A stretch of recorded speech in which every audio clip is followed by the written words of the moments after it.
Magandang araw po sa ating lahat. Dito naman po tayo sa ating YouTube channel ngayon. So ngayon ay mayroon tayong isang Inmax Yamaha. So i-share natin sa inyo kung ano ba ang kanyang problema, kasi mayroon po siyang check engine. So i-diagnose muna siya natin para malaman natin kung ano ba ang kanyang pinaka problema. So yun po mga grasa na, kita natin dito sa kanyang dashboard kung ano po ang kanyang pinaka problema dito. So lapit-lapit na camera. Lapit.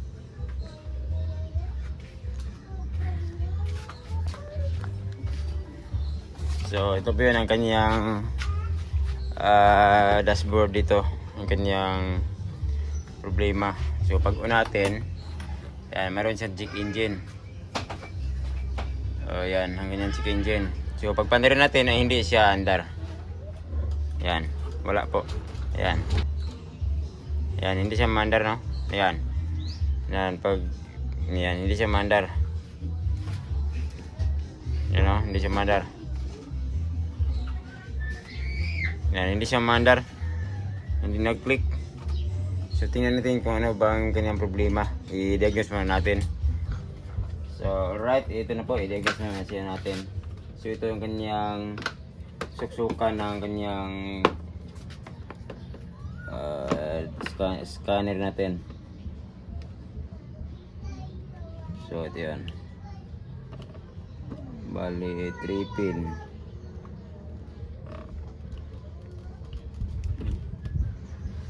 Ito kasi ito. Yan. So tingnan natin kung ano bang ganang pinaka problema. Diagnosis Yamaha.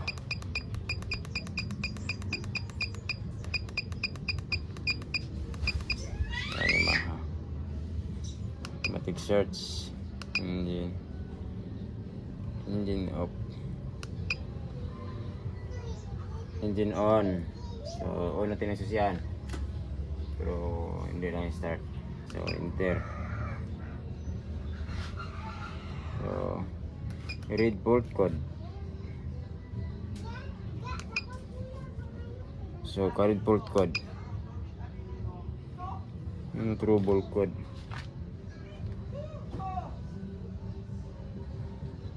Exit muna tayo. History. Yan, history. Erase muna natin ito. Then pending code. Pending code, okay. History. So erase natin yung history.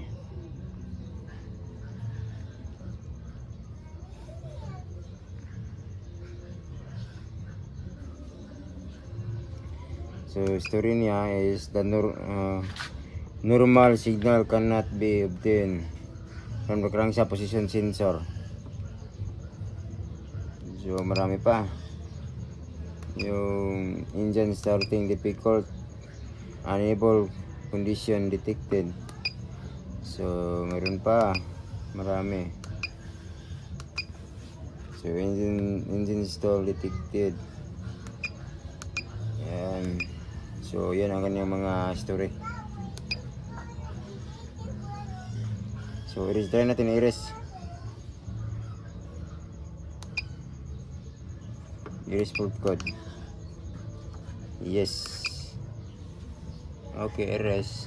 So try natin tingnan kung mayroon pa bang, tingnan natin kung mayroon pa bang siyang try tayo. Alright, wala na. So wala na. Wala lang error. So yan.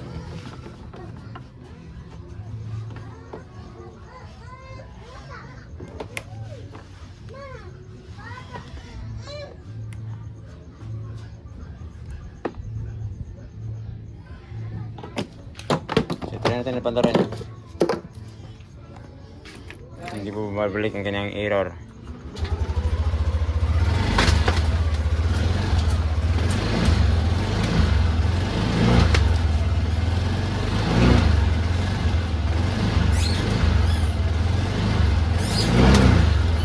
So ayan, nawawala na ang kanyang check engine tapos sumandar na siya.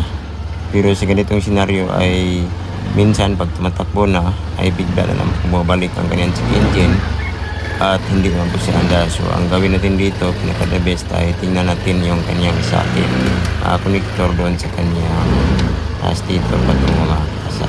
Kaya tumandar na siya. So balik on. Mura ng check engine. Alright. So yun, buksan natin ang kanyang socket ng kanyang stator. Tingnan natin kung ano bang nangyari mga grasa. Alright. So ito na po yung tinignan natin itong koneksyon ng patungo sa ating stator, patungo dito sa flywheel. So ito po ay punta ito ng ECU. Ditong banda, dito yung kanyang ECU. So sa nakita natin itong kanyang Ceramic Pro, ayun po, kinalawang siya masyado. So kinalawang siya. So isa-isahin natin itong linisan. Lagyan natin ito ng itong electronic spray. So yan, lagyan natin ito. Lihaan natin, tapos ibalik natin isa-isa. Tapos ito naman yan nag-moisture po siya ito sa kanyang coil, ignition coil, yan po. Yan. So ililihain natin ito para maganda ang kanyang contact. So, yun po. Tanggalan man natin tapos iliha, tapos yan po. Sprayhan natin ng electronic spray. Yan. Para matanggal itong kanyang mga moisture o kalawang-kalawang, yung acid. Yan ito.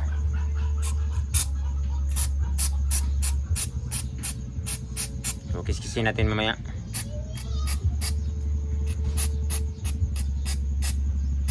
Yan. So ito po rin ito pa rin So maraming kalawang dito. Yan kinakain na ng kalawang. So advice ko lang sa inyo na buksan nyo ng kahit isang beses sa isang taon, o maglagay kayo ng kunting asiti lang, yung uwi lang, para hindi siya kalawangin. Baka madisgrasya pa kayo sa daan, kasi pagtakbo mo ay bigla lang siyang nabali. So napakadelikado.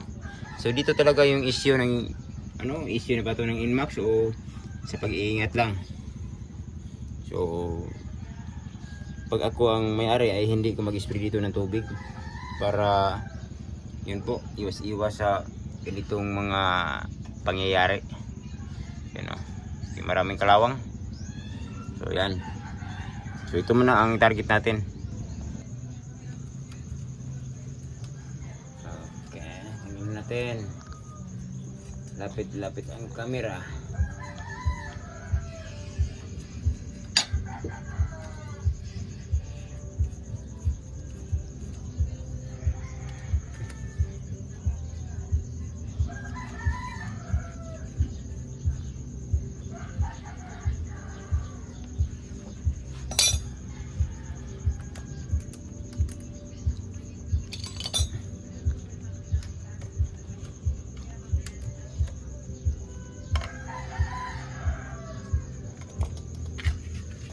Lihat tayo.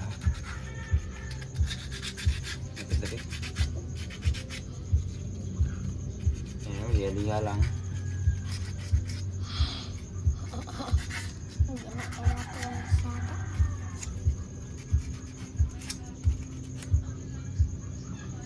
Tapos lagyan ng spray.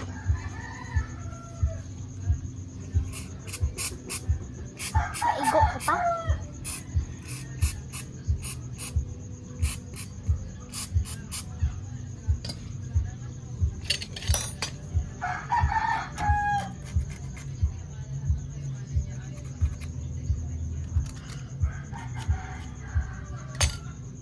Balik natin.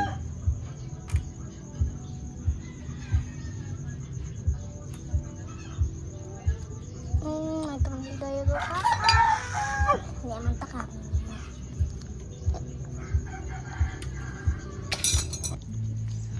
So ito yun mga grasa sa ating nakita dito sa isang koneksyon. Siya nabunot tapos siya. So yan.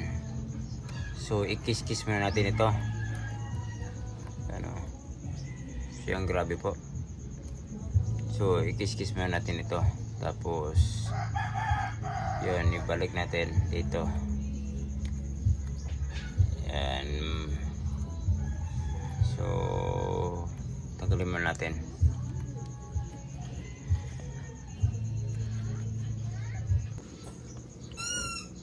So itong isa ay wala na. Nasira na po itong kanyang bolt dito. So yun po no. So okay pa naman to. So itong bolt na to sa battery to ating ilagay. So masyado siyang mahaba siya ng konti. So putulan natin ito ng konti para pag sara po natin dito ay hindi po siya makatukod. So ito na yun mga kagrasa no. Ito yun, tapos na natin nalagay itong kanyang bolt. Tapos nalinisan na siya natin. Na-sprayan natin ng electronic spray. Ito. Ayan. So ang dugi natin ay dito po siya kasi maraming putok-putok. Takot sila. Parang ano sila. Malapit sila sa busing. Para mayroon silang mapagsumbungan. Sige, takot sila sa mga putok-putok ng mga lubintador. Yung mga yung boga. Takot sila. Kasi mayroon pumutok na kwitis. Takot Tara natin na pandarin. So labas muna. Labas.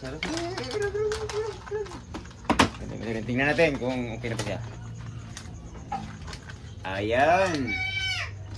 So, nairis na po natin ang kanyang check engine kanina. So, try natin na pagdarin kung okay na pa po siya. So, alis muna. Ayun.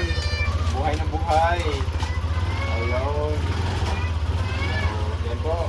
Buhay na buhay ng gili. So, yan ang kanyang problema. So, yan ang kanyang isyo. Dalasan dito. Sa kanyang pinagkasakit. So napalitan na po ito ng Ceramic Pro. Yan yun nga lang ay nagpuros. Baka natarsikan siya palagi ng tubig, hinugas-hugasan. So yan po, advice ko lang sa inyo, huwag muna masyadong pukusan ng tubig dito. Yung mga pressurized na paghugas. Tulad nito, maraming kalawang. So delikado po ito pagbabalik. Marami pang kalawang-kalawang dito. So dahan-dahan lang sa speed ng tubig. Yun lang po ang ating message sa inyo. Thanks for watching. Big Chan po mga klasa. Bye!